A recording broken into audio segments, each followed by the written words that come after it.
Europe 1, le 22-30. L'écho du jour, Jean-Michel Duez. Bonsoir Claude Gruffat. Bonsoir. Vous êtes le président du conseil d'administration du réseau de magasins Biocoop et votre actualité, vous venez de lancer une campagne en faveur de l'énergie verte. Alors le but est de valoriser des projets d'énergie renouvelable. Vous êtes déjà présent dans l'électricité renouvelable, vous êtes partenaire d'Enrecop. Comment s'articule cette campagne de sensibilisation ? Alors effectivement, on est partenaire de Enercop depuis 2005, puisqu'on est cofondateur d'Enercop et qu'on a toujours eu la volonté d'être cohérent sur l'ensemble de nos activités. On vend des produits bio, on cherche à les faire de proximité, on cherche à diminuer l'impact écologique de l'ensemble de nos activités. Évidemment que l'énergie fait partie de ce paysage-là et qu'on a toujours porté un intérêt important sur cette question. Ce qu'on démarre là en 2013 et qu'on vient de lancer officiellement, c'est une campagne de souscription auprès de Énergie Partagée. De souscription, c'est-à-dire que les consommateurs peuvent souscrire des parts dans des coopératives de production d'énergie verte. Ces coopératives sont des coopératives locales, sont des initiatives citoyennes qui sont portées par monsieur et madame tout le monde, par des gens qui sont... des placements financiers donc en fait. Et alors on sollicite les porteurs de parts en placement financier, on peut appeler ça comme ça, oui, dans des coopératives pour produire cette énergie verte, qu'elle soit photovoltaïque, qu'elle soit à base de recyclage de bois, qu'elle soit éolienne, qu'elle soit de différentes natures, y compris d'économie d'énergie. C'est-à-dire qu'on a aujourd'hui des initiatives citoyennes qui cherchent à économiser leur propre énergie. Et finalement, ça aussi c'est un point important parce que la meilleure énergie verte qu'on puisse avoir, c'est celle qu'on ne consomme pas. Donc c'est celle qui, effectivement, ceux qui vont rechercher à éviter toutes les déperditions d'énergie dans leurs habitations, etc., notamment dans des conceptions des années 60-70 où on était peu attentionné au coût de l'énergie, puisqu'à l'époque, l'énergie était effectivement pas chère du tout. Alors quelle est la mise de base financièrement ? La mise de base, c'est 100 €. C'est-à-dire que les porteurs de parts sont appelés à souscrire une part de 100 €, puis 10, puis 50, puis 100, selon leur volonté et leur capacité. Vous avez calculé la rentabilité ? Il y a une rentabilité sur le projet. Alors là, on est sur de l'investissement de lancement, donc c'est-à-dire qu'on investit. Donc la rentabilité, c'est pas tout de suite. Le retour sur investissement, c'est pas tout de suite. Un jour, ça vient. On a des retours, on a des expériences qui fonctionnent plutôt bien de ce côté-là. Et je vous incite à aller sur le site de Énergie Partagée en France qui donne beaucoup d'informations et toutes les informations nécessaires pour les souscriptions pour ceux qui souhaiteraient éventuellement rejoindre ce mouvement de porteurs de parts dans l'énergie verte en France. Que vous venez de lancer. Donc ça, c'est votre actualité la plus chaude, on va dire. Alors, de manière générale, Biocoop, ce sont environ 330 magasins en France. Vous avez un potentiel d'ouverture encore. Vous avez des projets d'ouverture pour cette année et les années suivantes. C'est 330 magasins en France, un développement régulier. L'année dernière, on a ouvert plus de 40 magasins en 2012. Sur le début de l'année 2013, on est au mois d'avril, on a déjà ouvert 8-9 magasins à l'heure où je vous parle. Donc effectivement, on a une sollicitation importante pour des ouvertures de nouveaux magasins. Pour 2013, quel serait le chiffre a priori ? Pour 2013, on est une projection entre 25 et 30 nouveaux magasins en ouverture en France. Est-ce qu'il y a une baisse de la consommation bio ? Il n'y a chez nous pas de baisse de la consommation bio. On constate au contraire une augmentation régulière de la fréquentation. C'est-à-dire qu'on a des gens qui nous rejoignent. C'est vrai que Biocoop a une notoriété et une très bonne image sur son sérieux, sur sa fidélité au fait que les produits bio sont 100% bio, mais sont aussi cohérents. C'est-à-dire qu'on fait attention à prendre des produits de proximité faits en France. Donc le poids de CO2 dans l'assiette du consommateur est minimisé. On ne fait pas de bio qui vient du Brésil ou de Chine ou d'Égypte. On fait attention pour les produits d'importation, les oranges, les bananes, le café, à prendre dans l'hémisphère nord, pas dans l'hémisphère sud, là aussi pour être cohérent par rapport à ce kilomètre CO2.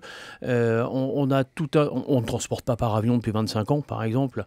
Tout ça sont des éléments de cohérence et de force, et puis une traçabilité importante avec un engagement auprès des producteurs, notamment des groupements de producteurs. Biocoop a lancé il y a déjà plus de 10 ans la question du commerce équitable nord-nord. C'est vrai que tout le monde connaît bien le commerce équitable nord-sud, mais on s'est dit, au fait, nos paysans ici sont traités comment ça marche, et l'actualité régulière nous montre bien comment les choses ne sont pas simples pour eux.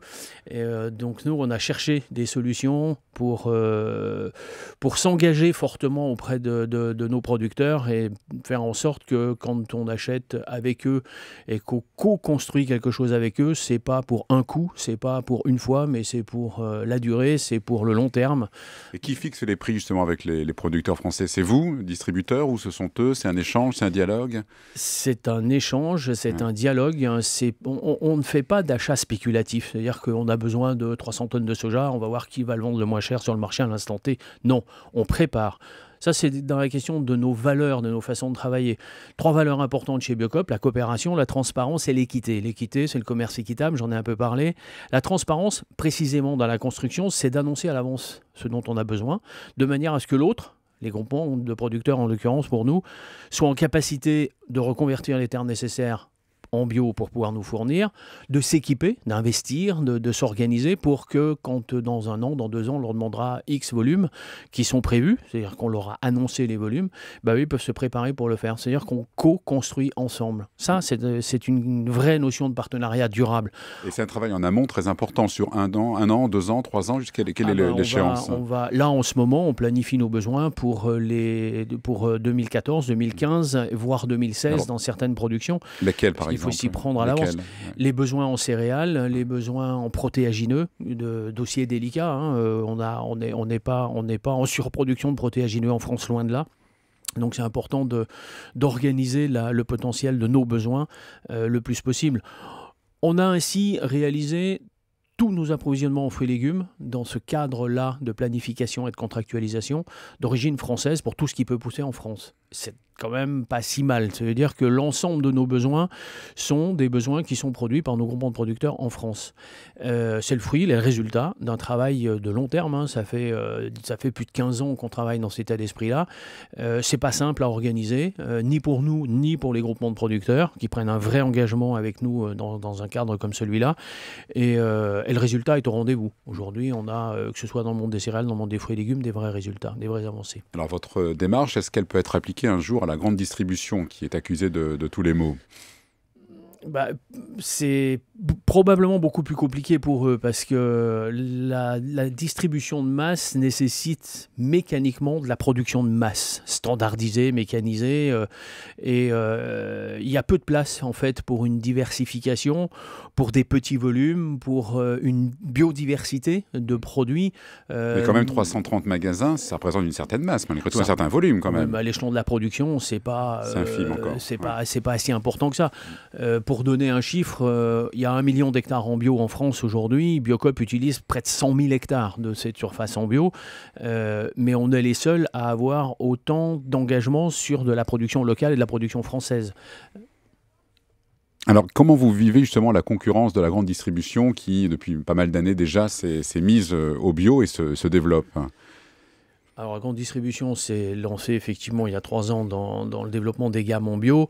La grande différence entre ce qu'on fait et ce qu'on voit chez ces enseignes généralistes, c'est surtout l'origine des matières premières, l'origine des produits et puis la cohérence sociale et environnementale. On parle beaucoup de RSE dans les entreprises. Nous, on ne parle pas seulement de RSE, on l'a mis dans nos gènes et dans notre ADN en fait. Quand je dis que les produits sont d'ici, qui font le moins de kilomètres possible et que c'est un réel engagement, c'est de la RSE. Est-ce que ça représente une vraie concurrence directe pour vous? Mais quand on dit que des produits ne sont pas faits sur un social de Chine ou du Brésil, c'est aussi un autre engagement sociétal important. C'est-à-dire qu'on travaille avec le social d'ici, quoi. Donc on crée de l'emploi.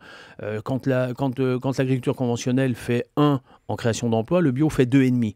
Donc c'est déjà par nature créatif d'emploi. Si en plus on le relocalise pour faire de la production ici, évidemment on relocalise de l'économie globalement. C'est-à-dire que votre bio est plus bio que celui de la grande distribution alors? Il n'est pas plus bio au sens théorique et cahier des charges du terme, parce que quand un produit bio, il est bio. Par contre, il est plus cohérent en termes social et en termes environnemental. Et ça, c'est quand même notoire et c'est important. Et je pense que la société civile française est particulièrement sensible à ces questions-là. Est-ce que Biocop, c'est aussi un projet politique? On dit que l'échelle des salaires est réduite chez vous. C'est une réalité ou pas? Alors ça, c'est un projet d'économie sociale et solidaire. Oui, chez Biocop, les salaires sont dans une échelle de 1 à 5. Ouais. L'économie solidaire dit que l'échelle des salaires est de 1 à 5. L'économie sociale dit que l'échelle des salaires est de 1 à 8.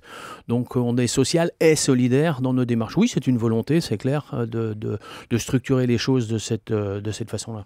Comment fonctionne l'ouverture d'un magasin? On vient vous trouver, c'est vous qui sollicitez? Comment ça se passe? On a beaucoup de sollicitations de porteurs de projets. Pour vous donner une idée, on en a plus de 1500 par an. Donc l'enseigne attire, les valeurs, les pratiques, l'éthique de ce qu'on fait attire énormément. Et il y a une sélection, par contre, qui est faite par les pairs, c'est-à-dire que les magasins sont constitués en commissions, qu'on appelle les commissions admission, c'est-à-dire des gens qui disent à leurs futurs pairs arrivants comment, pourquoi, etc. Donc là, il y a une véritable sélection qui est faite. Elle se fait en 2 temps d'ailleurs. Une première étape, c'est d'agréer l'homme ou la femme, d'agréer les personnes. Qu'est-ce que vous venez faire chez nous? Vous venez pourquoi? Est-ce qu'on va pouvoir travailler ensemble? Qu'est-ce qu'on va partager ensemble? Et puis cette étape-là passée, et ben la deuxième étape, après, c'est le projet, ce qu'on appelle voilà, le business plan, tout ce qui fait le local, la mise en place, etc. Alors mais l'étape 1, elle est humaine. Hein, ouais. Et ça, alors justement, quel est le profil de ces 1500 candidats annuels? C'est beaucoup. 1500, c'est tout, et toute envie spontanée. C'est quoi? C'est des reconversions, etc. les taux chômage, changement de job? On a, pour les candidatures sérieuses et la grosse centaine de dossiers qu'on étudie sérieusement, c'est un public de cadres supérieurs qui a envie de tourner la page de quelque chose à un moment de leur vie, parce que faire Paris, Londres, Tokyo toutes les semaines, ça les amuse plus beaucoup, et qu'ils ont envie de donner un peu plus de sens à leurs engagements, leurs valeurs, etc. Donc, il faut un apport financier aussi, j'imagine, de la part du candidat. Là, ça vient de tout profil. Alors, bah oui, évidemment, ouvrir un magasin, ça coûte donc entre 1000 et 1300 euros du mètre carré. Donc, en fonction du type de magasin qu'on ouvre, effectivement, il faut un apport personnel de 80 à 120 000 euros, 150 000 euros minimum, selon la surface, pour avoir possibilité d'emprunt. Parce que derrière, il y a quand même le bancaire. Et là, on se retrouve face au monde habituel des financeurs. Alors, qu'est-ce que vous apportez, vous, justement, Biocop, au candidat, celui qui crée son magasin? Un accompagnement très important du choix du local jusqu'au passage du premier article en caisse, en passant par tous les détails, y compris l'étude économique, les analyses, un cadrage qu'on apporte aux gens de manière à les sécuriser, qui nous amène aujourd'hui à avoir très très peu d'échecs. Très peu d'échecs dans la création de magasins qu'on observe là depuis 10 ans, 5 ans, on en a quand même fait pas mal. Les Français sont de plus en plus sensibilisés. Votre chiffre d'affaires progresse. Est-ce que ça veut dire que le volume par personne augmente, ou au contraire le nombre de personnes qui viennent dans vos magasins est en augmentation? Les deux. Les deux? Les deux, c'est-à-dire qu'on a une fidélisation des clients. C'est vrai que quand ils viennent dans nos magasins, sans doute par une porte ou par une autre, hein, que ce soit l'alimentaire, le pain, les fruits et légumes, qui sont des produits phares, le frais, etc. Puis après, ils découvrent toute une gamme, et les achats s'élargissent progressivement avec le temps, d'une part. Les jeunes couples qui arrivent avec l'arrivée d'un enfant, etc., où on se pose des questions assez fondamentales sur la qualité de l'alimentation, en général à ce moment-là, du nouveau qui arrive dans la maisonnée. Et puis, une fréquentation qui augmente régulièrement, liée à notre notoriété, à la fiabilité de ce qu'on fait, et au bouche à oreille qui fonctionne positivement pour nous. Parce que jusqu'à maintenant, Dieu merci, on a fait tout ce qu'il fallait pour mériter cette notoriété et l'engagement qu'on prend dans un bio à 100% bio. Hein, vous savez que la réglementation dit la bio, c'est 95% d'ingrédients bio. Nous, on a toujours dit 100%, on a toujours dit lien au sol, c'est-à-dire que les aliments pour les animaux qui sont les animaux d'élevage, pour les produits laitiers, la viande, etc., sont produits sur la ferme. Enfin, il y a tout un tas de paramètres de cohérence qui créent une sensibilité. Et puis les éléments qu'on a abordés tout à l'heure sur les éléments de cohérence sociale et environnementale, qui, je pense, sensibilise énormément le consommateur et trouve un intérêt à payer un peu plus cher des produits bio à partir du moment où derrière il y a quelque chose de fiable, d'engagé et de confiance. En début d'année, il y a eu le scandale de la viande de cheval. Est-ce que ça se répercute sur votre clientèle? Il y a plus de personnes qui viennent dans les magasins bio. Vous voyez un changement ou pas? On voit énormément de questions, de gens qui viennent en posant légitimement toutes les questions qui tournent autour de la viande vient d'où, etc. Donc ils sont rassurés par la transparence et la traçabilité de ce qu'on peut leur apporter, et leur dire oui, bien sûr que ça a amené un peu de monde dans les magasins, parce que c'est vrai que c'est un peu désagréable de penser manger du bœuf et de se retrouver avec du cheval. Du coup, on commence à se poser beaucoup de questions sur la réalité de la traçabilité. Et ces personnes-là reviennent après? Ah oui, oui, ça reste une activité de fond qui reste. Il y a un pic à un moment donné, comme toujours, à chaque fois, hein, quand on a eu la vache folle, quand on a eu toutes les crises alimentaires qu'on a connues, là, par exemple, sur la dernière décennie. Mais ça laisse quand même de sérieuses traces sur les gens qui, finalement, trouvent un intérêt à avoir des magasins de proximité un peu plus fiables et un peu plus stables sur leur façon de travailler. Merci Claude Gruffat, donc président du conseil d'administration de Biocop, et vous pouvez retrouver cette interview sur le site internet d'Europe 1, europe1.fr. Merci. Merci, bonsoir.